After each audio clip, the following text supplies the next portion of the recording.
On that note, I do want to say when you did come and move to Hawaii and when I first met you, which is probably, I want to say 100% of the people, when they meet you, they do not think that you're not born and raised in Hawaii. And again, this relates to what you've built there because that is part of the trust, right? Especially Yeah. with the local community, especially with, people that are older than you that have been there for a long time.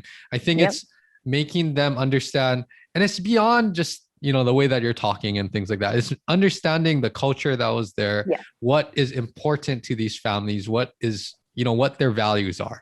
So that's something that, as far as I've known you, that's why even to this day, sometimes I forget that, oh yeah, you're from Wyoming, so that when you talk about certain things, I'm like, oh yeah, I forgot that, that's part of your upbringing. But then most people see you as a true local. I do Yep. want to share one story and then you can elaborate on this to the point where, Oh like, no. I mean, living in Oh Waianae, no. it's going to be, you're like, once you're in that community, they're either going to love you and take care of you Mm. or they're Yeah. not, like, I mean, that's everybody that's born and And raised here know that. it's an earned Yes. thing. It's an So earned thing. I can honestly say that, living in Waianae for that long, it was definitely, you were part of their community.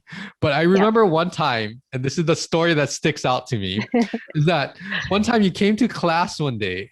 I don't even know what class it was, but then you came in and you kind of told us, you aren't going to believe what happened to me today. And I specifically can correct some of the things that I have wrong.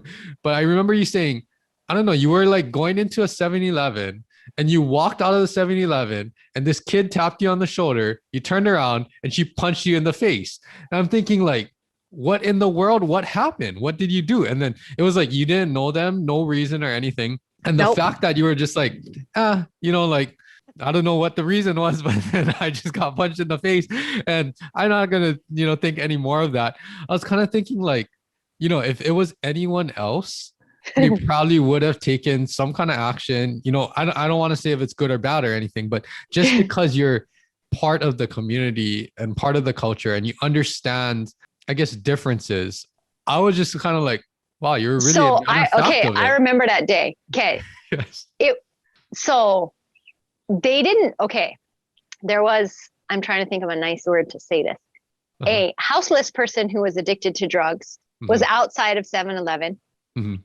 And I am the type of person that if somebody's sitting outside, I'd rather not give cash. I would rather, oh, you hungry? You want something to drink, whatever. So I asked this person if they wanted a cup of coffee. I was going in to make coffee. Then I came back out and I was handing them their coffee and they got upset and swung and hit the coffee and the coffee went flying. Oh. And then they were like getting aggressive towards me. They must have been disoriented, whatever. And sure enough, somebody who knew me, a friend of a friend, was pumping gas at the time and saw the commotion and came over and rescued me so that I didn't get beat up at 4:30 in the morning outside of 7-Eleven in Waianae. So that was one of those times when I was like, oh, you guys, guess what happened this morning? You're not going to believe it. But I thought you got punched. It was like maybe an open hand punch. Like, oh, got it. I mean, I got hit. I know that for sure. But somebody came to my rescue. And that's why I remember saying, like, see, got it. It's okay. I know people know me. I'm going to be okay. It's not that big of a deal. But yeah, I haven't actually had very many of those things happen. Everybody knows me. That's why, like, everybody knows me. Yes. Sometimes I'm like, I feel so terrible because I cannot, even my kids, I mean, there's so many hundreds and hundreds of kids. I can't remember everybody's name. I can't remember, oh, what class did I teach you in? Or what year did you graduate? Now it's like 7 years of kids. It's kind of all blurring all together. And, but it's those relationships that come back, right? And that's why I just love it so much, because I've had so many of those good, positive relationships that make it to where I don't feel like an outsider in this community at all. I don't see my skin as any different than anybody else's skin. I don't talk different than anybody else. Now, I literally sometimes have to correct myself because I'm speaking more poor English than my students. What, bro? Where the things sore? Why? Why you never tell me the first time? Huh? No, I know you never told me. I know you never told me. I would remember you and tell me, and I know you never told me. Yeah. And they're looking at me like, wow, miss, right? And I'm like, okay, wait. What I meant to say was, please tell me why you didn't explain this to me the first time that this happened. So sometimes I forget to switch it on and off, right? So about that, you gotta share a little bit.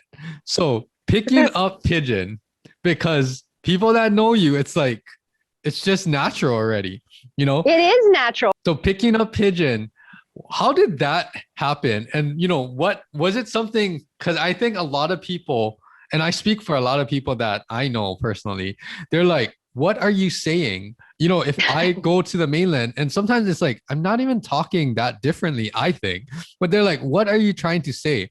And, it is a different in dialect or accent. So how did that happen when you started picking it up naturally, I want to say?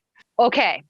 When I was getting my second undergrad at UH, I already had a lot of the classes that I already needed for the degree, but I wanted to take other classes. I wanted to take Hawaiian language. I wanted to take Hawaiian studies. I wanted to do a clinical Hawaiian class so I could work in the lo'i and learn.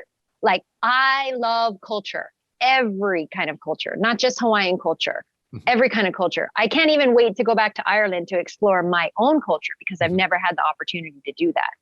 In that, I had good professors. You don't just learn the culture, you learn the lifestyle, you learn, what's important to people, right?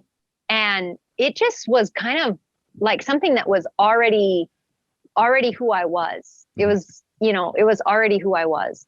So it just came really naturally, but I didn't realize how naturally everything was going to go. I didn't realize I was going to literally have kids that think that I was graduated Waianae High School and that I'm a Waianae High School alumni. That's what all of the kids think. Like, oh, miss, what year you in grad? What are you talking about? Graduate high school? 2002?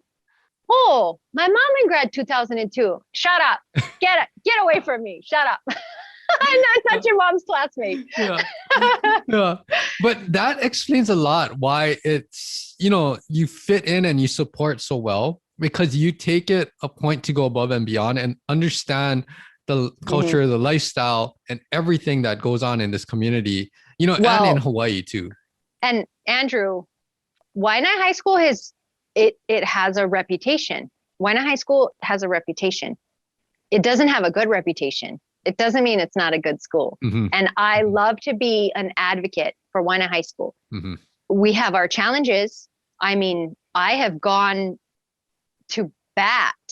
I mean, head to head banging with coaches that, don't, now they're like some of my best friends. So I can say this, but they didn't respect me. They looked at me like, oh, this girl doesn't know what she's talking about. Oh, look at this Howley. She just wants to make all these rules. And this is not Waianae style. Oh, Andrew, it has gotten ugly. It has gotten really ugly, but I've always stood my ground. And that's why I think another big thing is that I always stood my ground. I always knew the choices I was making and the things that I was doing was in what's in best interest for my kids, for their future, for not just them as an athlete. Okay. These kids don't need an athletic trainer. They need a good example, right? Of the type of person that they should grow up to be. But at the same time, I'm the one, I will sit on that sideline and I will sit on that wrestling mat. And if things are not okay, I'm not just going to sit there and not say anything and be a polite, person. I will lose it. And they all know that, oh, we don't want to set Liz off. We don't want to get her to that point.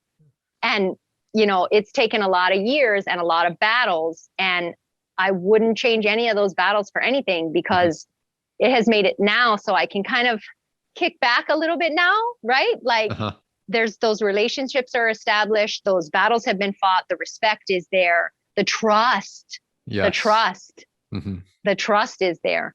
between my coaches, my athletes, my administration, their trust is a big, big, big part of it.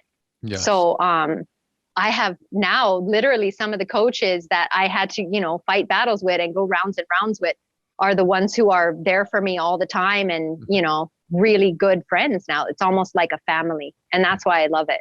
And for anyone listening, I mean, this is something that it takes time to build this trust and culture and get all of this. So, it's something that I'm really happy to see what you've created at Waianae.